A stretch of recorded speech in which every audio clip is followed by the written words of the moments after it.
Thank you, Mr. President. I rise in opposition to these two bills, and I know this is a sensitive issue because it's drawn bipartisan support and opposition, and it's something that we need to carefully weigh, and that's what we do in this body. You know, I come from a district that is highly immigrant. The LA Times said I have the most immigrant voters in the state in my Senate district, and that's the Asian community, primarily Chinese. As many of you know, my wife is ethnic Chinese, born and raised in Taiwan. And this is a strong cultural issue. And I think that a lot has been said about this in why, if the ultimate objective is to save sharks from extinction, there's different ways to go about it than just banning the fin. This bill doesn't change the number of sharks that we take annually. Last year, 26,000 sharks off of California.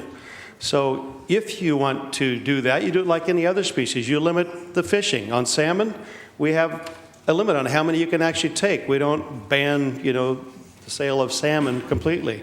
We also find ways to commercially farm them so that you have an alternative means than taking the ones in the wild, and you have a sustainable form of shark fishing that's possible. Shark meat, liver, and skin will continue to be sold and consumed. It'll just come from other countries, and it'll continue to be imported even if they are caught illegally. So to the degree that it was brought out in testimony that 0.1% of the shark consumption is here in the state of California, it begs the question, how can we shoulder this worldwide responsibility by banning the fin? You've seen some pictures probably of sharks laid out on the deck of a ship with its fin missing.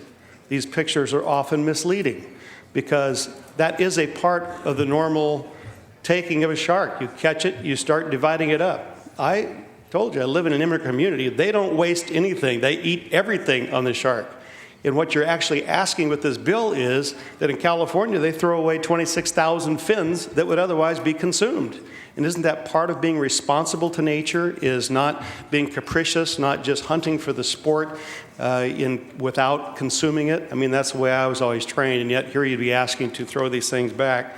I do think this is emotionally charged, but we're reacting in a way that doesn't really hit to the heart of the issue. Education is a key way to attack this problem. And as you look at the younger population, even the younger Asians, they do not consume shark fin like the older generation does. This will collapse on its own weight as the tradition wears off. But to ban it is a cultural affront. And I strongly urge, not being insensitive to this, I strongly urge that you vote no.